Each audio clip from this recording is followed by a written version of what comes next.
ये मज़ेदार सा गर्मियों का ड्रिंक आपके साथ मैं शेयर कर रही हूँ आज, जिसमें कि कोई एसेंस नहीं यूज़ किया हमने, कोई फूड कलर नहीं यूज़ किया, बिल्कुल नेचुरल ऑर्गेनिक शरबत इमली और आलू बुखारे का, जो कि आज मैं आपके साथ रेसिपी शेयर करूँगी। आपने लास्ट तक ज़रूर देखना है मेरी रेसिपी को, वीडियो को स्किप नहीं करना। चैनल पर नए हैं तो बेल आइकन का बटन ज़रूर से प्रेस कर लेना। चलें जी, लेट्स स्टार्ट। अच्छा जी, जैसे कि आप देख सकते हैं मेरे पास यहाँ पे आलू बुखारा है एक साइड पे और दूसरी साइड पे इमली है। इमली और आलू बुखारे की क्वांटिटी मैं आपको बता देती हूँ। जितनी इमली है उससे डबल आपने क्वांटिटी लेनी है आलू बुखारे की, ठीक है। ये दोनों चीज़ें लेनी है, अच्छी तरह से इनको साफ़ करना है और देन आपने इनको भिगो लेना है। ये देखें, यहाँ पे इसमें डालेंगे हम पानी।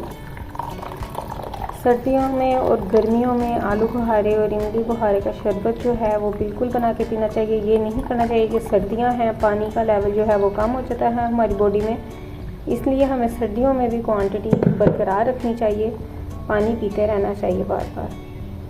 ये देखें, ये बहुत ही अच्छा, बहुत ही फ़ायदेमंद है। जिनको जॉइंटस हो चुका है उनके लिए तो ये किसी नेमत से कम नहीं है। अच्छा जी, यहाँ पे 5 से 6 घंटे हो गए हैं इसको भिगोए हुए। अब हमने क्या करना है कि इसकी गुठलियाँ अलग करनी है। ये देखें जी, बिल्कुल अभी मैंने हाथ ही लगाया तो साथ ही फ़ौरन से अलग हो गई हैं ये गुठली। बिल्कुल इसी तरीके से इमली को भी ऐसे ही कर लेंगे, इसकी भी सीड्स जो हैं वो निकाल लेंगे। बहुत ही रिफ़्रेशिंग ड्रिंक है ये, गर्मियों में बहुत ही ज़्यादा इसके फ़ायदे हैं, जिगर के लिए बहुत ही बेस्ट है ये। ज़रूर आपने ये बनाना है, हर गर्मी में ज़रूर ट्राई कीजिएगा। और मेरा आपको पता है कि मैं तो बहुत ही आसान सी रेसिपी आप सबके साथ शेयर करती हूँ। बहुत लंबा तरीका जो है वो मुझे नहीं पसंद चीज़ें बनाने का, आसानी से जो बनती है रेसिपी वही आपको बताती हूँ। इसी तरह से ही हमने सारा ये जो है पल्प निकाल लेना है। अभी मैं सारे सीड रिमूव करती हूँ, उसके बाद देन मैं आपको फिर इसकी कंडीशन दिखाती हूँ। अच्छा जी, यहाँ पे अब मैं आपको दिखाती हूँ। ये देखें जी, सारे सीड्स जो हैं वो रिमूव हो चुके हैं। एक दफ़ा फिर मेक श्योर कर लें कि इसके अंदर कोई सीड है तो नहीं तो फिर आपका जो ग्राइंडर का या हैंड ब्लेंडर का जो भी ब्लेड है ना, उसके लिए बहुत हार्मफुल है। वो ब्लेड जो है टूट भी सकता है, ख़राब भी हो सकता है, तो इसलिए बेहतर है आप हाथ की मदद से इसको सारा ऐसे चेक कर लें कि कहीं कोई सीड है तो उसको निकाल लें। ये देखें जी, ये सारा पल्प आ चुका है। अब हम इसको करेंगे ग्राइंड। यहाँ पे एक जग है मेरे पास, इसके अंदर डालेंगे हम अपना पल्प कुछ इस तरीके से। हमने इसको यहाँ पे मैंने ले लिया एक स्ट्रेनर के नीचे मैंने रखा है बाउल, और ये जो हमने ब्लेंड किया था अपना मिक्सचर ये इसमें डाल देंगे और स्टेन कर लेंगे इसको।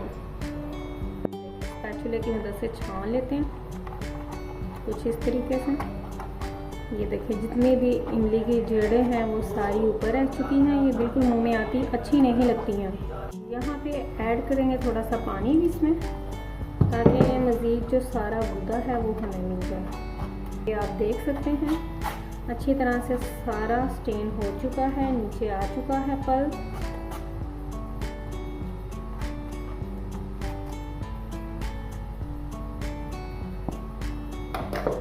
ये देखें जी, ये हमारा सारा पल्प इकट्ठा हो चुका है। अब हमने इसको पकाना है। नेक्स्ट स्टेप जो है इसकी, अब चूल्हे वाला स्टेप है हमारा। अभी यहाँ पे ले लिया है हमने एक पैन और आग को ऑन कर दिया है मैंने यहाँ पे। ये जो हमारा पल्प था ये हम हमारी साइज में ऐड कर देंगे सारा। अब देखें जी, ये सारा पल्प हमारा ऐड हो चुका है।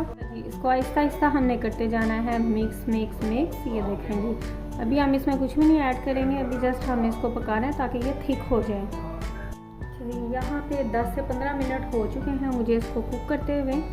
ये आप देख सकते हैं कि इसका कलर जो है वो डार्किश होना शुरू हो गया है। अब हम इसमें ऐड करते हैं जी अपनी चीनी। 1 कप हमने भरकर चीनी का यहाँ पे ऐड करना है। आप अपने टेस्ट के मुताबिक शामिल कर सकते हैं मीठा, जितना आप लोग इस्तेमाल करते हैं। ऐसे इसको मिक्स करेंगे ताकि चीनी जो है वो अच्छी तरह से डिज़ोल्व हो जाए। या थोड़ा सा इसको मटेरियल को लेकर चेक करूँगी कि इसमें चीनी जो है हमारे लेवल के मुताबिक है कि नहीं। चलिए जी, अल्हम्दुलिल्लाह मीठा तो मैंने टेस्ट कर लिया है। जितना हम लोग यूज़ करते हैं घर में उतना ही है, इसमें ज़्यादा ऐड करने की ज़रूरत नहीं है। काला नमक बिल्कुल थोड़ा सा हम इसमें शामिल करेंगे फ्लेवरिंग के लिए। फिर जी वाइट नमक भी थोड़ा सा ऐड करेंगे इसमें टेस्ट के लिए। इसमें दोनों नमक शामिल होंगे और फिर इसको अच्छी तरह से मिक्स कर लेंगे।